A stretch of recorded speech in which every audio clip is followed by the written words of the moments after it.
What's happening, everybody? Hello and welcome back to Total Blast, where we discuss about everything Marvel in the MCU. There is no doubt that in the last 20 years, we have seen comic book rule the box office. Even with all the success, some have pondered where the bubble will burst and audiences will grow wary of comic book movies. However, Kevin Feige, president of Marvel Studios, doesn't believe that it will ever happen, as he has recently discussed upcoming MCU films and he addressed the issues of superhero movie fatigue. But before I break all of this down to you and tell you what this theory means, guys, we'll be giving out a brand new PlayStation 5 on this channel to one lucky subscriber. More on how to win at the end of this video. And if this is your first time, please subscribe and enable the post notification so you don't miss out on subsequent videos. And now, it will be an understatement to say that superhero media is widespread and there are many opportunities for those who want to watch heroes do so. Since then, more than a dozen live-action superhero films and television series has been released globally, and the trend doesn't appear to be slowing down anytime soon. It's no news that numerous confirmed and rumored Marvel Studios projects are currently in production, and an end is not in sight. Many people are now of the opinion that superhero fatigue will now get worse. A recent Freedom study found that more than one-third of Marvel Studios are growing wary of the MCU. Kevin Feige, president of Marvel Studios, appeared as a guest on the Movie Business podcast to discuss how the Hollywood behemoth approaches developing MCU various phases and how he feels about superhero fatigue. When asked how Marvel Studios chooses when its phases will be or how they will be, Feige immediately compared it to the process of adapting a book, highlighting the fact that their company has 80 years of the most interesting, emotional, and groundbreaking stories that have been told in the Marvel comics to explore and bring to life. It continued by pointing out that adapting these stories into new genres is another essential strategy for keeping the materials interesting and preventing boredom.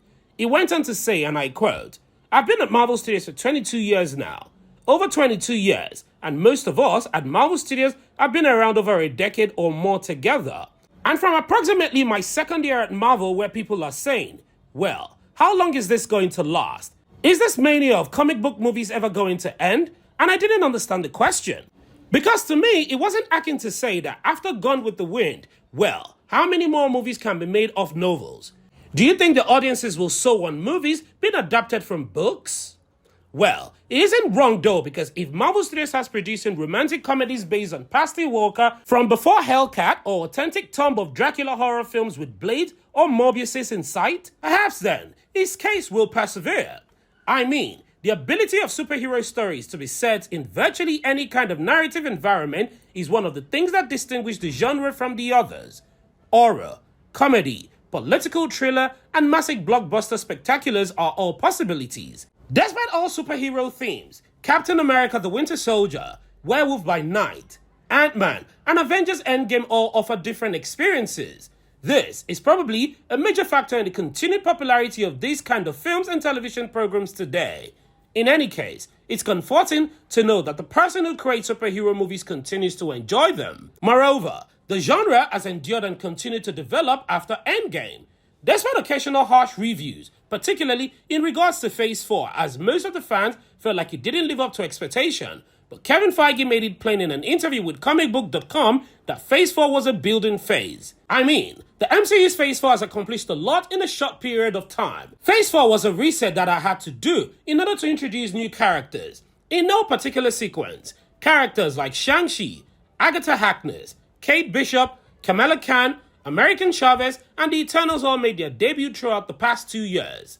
Also, consider the possibilities that Khan will offer them a piece of his dynasty in exchange for cooperation. If you're looking for some kind of romance between all of the remaining antagonists in Phase 4, including Kinoshu and Wanda, Wu Xiaoling, Agatha Harkness, and the Power Broker, Baron Zemo, Namor, and the Bishop, in fact, it's feasible that he'll make contact with alternate universes and present them the same proposition to reincarnations of the villain we watched perish.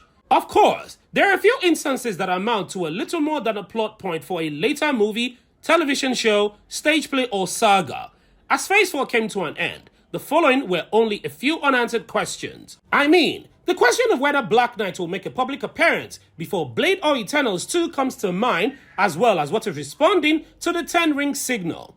Even though Fin Fang Foom, an alien with dragon-like appearance who is the subject of widespread speculation, may seek to steal the rings from Shang-Chi, Sibyliu's comment on the character suggests otherwise. Also, what is Nick Fury's Amanda for? Well, that is still unknown, as Nick Fury has been constructing a space fleet in preparation for Phase 5 Secret Invasion or some other threat that only he can see, as hinted at the final moments of Phase 3. Furthermore, given that nature of mutation in the MCU is still largely unknown, are all mutants enduring as Namor? If so, it would enable some mutant with significant connections to significant 20th century events to stay in those settings. Unless, of course, Marvel Studios is prepared to introduce external immortal mutants before the X-Men. It would also lessen Wolverine's specialness a little.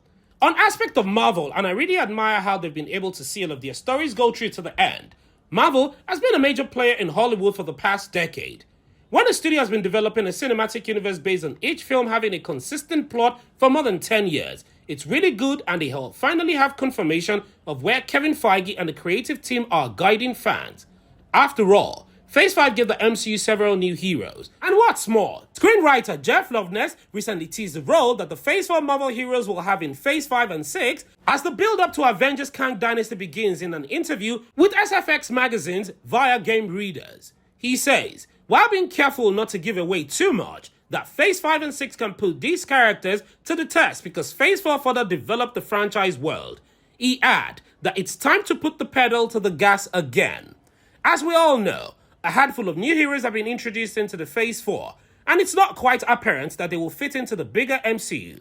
Sibyliu's new hero was first introduced in the MCU in 2021's Shang-Chi and the Legend of the Ten Rings, but it doesn't feel fully integrated into the overall MCU narrative. Similarly, statements may be made about several other heroes. Loveness's reply implies that it will soon change. In addition to Jennifer Walters, who was first seen on Disney Plus series She-Hulk Attorney at Law, Shang-Chi is almost certain to make an appearance in Avengers The Kang Dynasty. There are currently a handful of younger heroes in the MCU that have either been supporting roles in bigger movies or in the plain main antagonists in their series. Due to our abilities to travel across other realities, American Chavez, who first appeared in Doctor Strange in the Multiverse of Madness, is a likely candidate to appear in Avengers Kang Dynasty.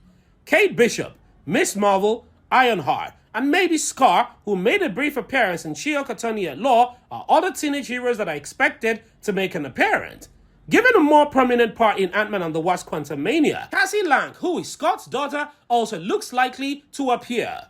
Additionally, Shuri, who was formerly introduced as the new Black Panther in Black Panther Wakanda Forever, as well as seasoned actors like Doctor Strange played by Benedict Cumberbatch, Hawk played by Mark Ruffalo, Thor played by Chris Hemsworth, new Captain America played by Anthony Mackie, Captain Marvel played by Brie Larson seem to lock to appear at this point.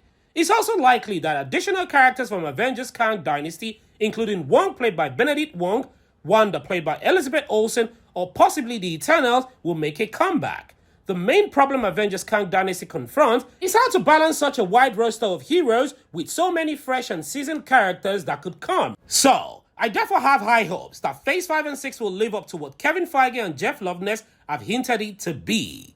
And back to our giveaway. Guys, we're giving out a brand new PlayStation 5 on this channel to one lucky subscriber once we hit a milestone of 1,000 subscribers. And all you have to do to win is watch our videos, subscribe, turn on post notification, like, and comment. And one lucky subscriber will be chosen from the comment section to win our brand new PlayStation 5.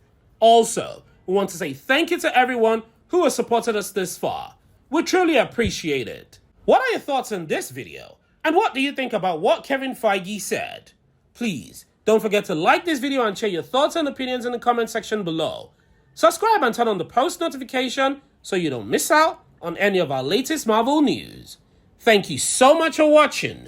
And as always, I hope to see you in the next one.